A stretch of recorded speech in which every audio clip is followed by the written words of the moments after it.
जय श्री राम। राधे राधे फ्रेंड, हमारे चैनल में आप लोगों का स्वागत है। मैं आप लोग के बीच में बहुत प्यारा सा एक सोहर गीत लेकर के आई हूँ। अगर आप लोगों को पसंद आए तो लाइक शेयर सब्सक्राइब आप लोग ज़्यादा से ज़्यादा करें। दुलार प्यार अपना हमें ज़्यादा से ज़्यादा दें।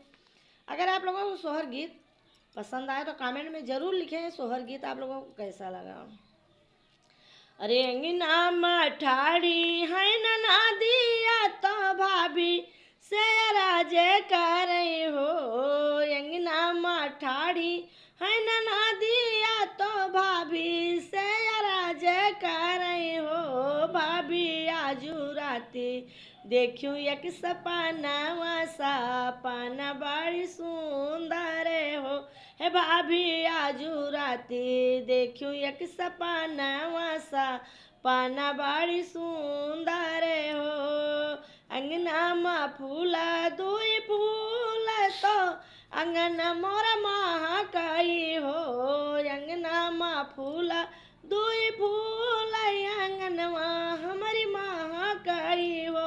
भाभी आंगन में खेले दुई लला नवा आंगनवा मोरी भारी गाई हो। भाभी आंगना माँ खेले दुई लला नवा आंगनवा हमारी भारी गाई हो। अरे अंगना मठाड़ी है ना दिया तो भाभी से राजे कर हो। भाभी आजू राती देखूं एक सपना सपना बड़ी सुंदर हो। भाभी आजू राती देखूं एक सपना सपना बड़ी सुंदर हो। हे भाभी आंगन में फूला दुई फूल आंगनवा हमारा महकाई हो। भाभी आंगन में फूला दुई फूल आंगनवा हमारी महकाई हो।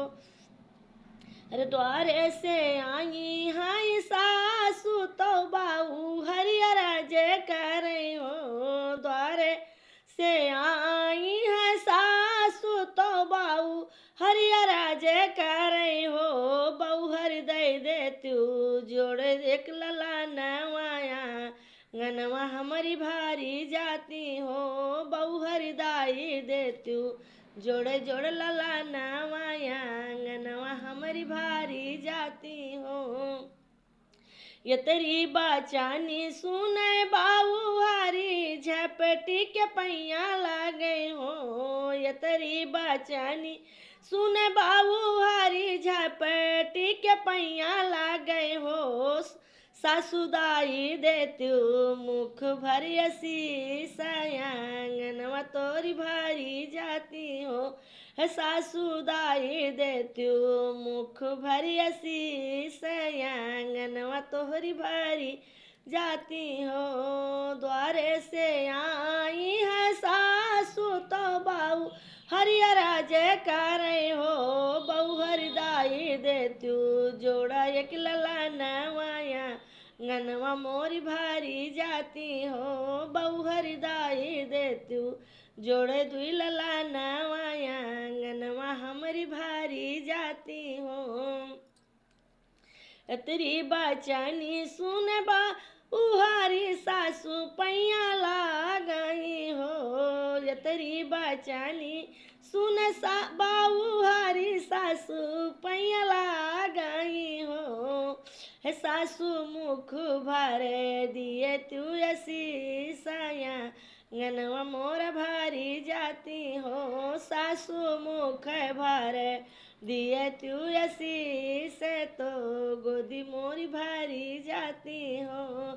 8 महीना ना लागे तो लाले ना जन्म लीने हो।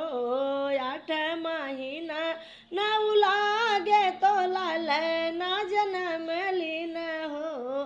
हे हो बाजे लागे आनंदा बधाइया महलिया उठ सुहारे हो।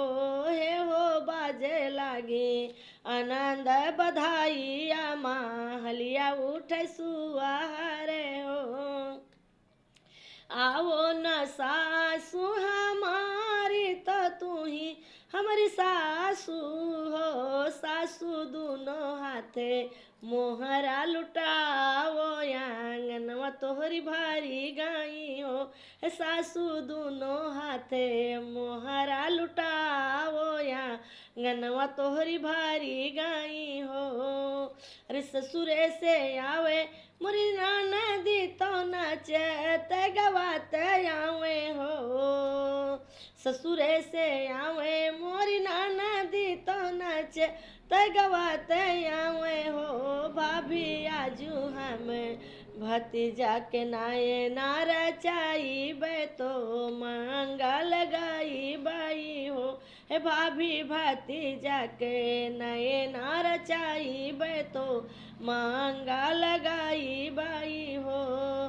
आओ ना हमारी है सासू आंगनवा हमरे आवाऊ हो, सासू जोड़े जोड़ा मोहरा लुटावो आंगनवा तोरी भारी गाई हो, सासू जोड़े जोड़ा मोहरा लुटाओ आंगनवा तोरी भारी गाई हो।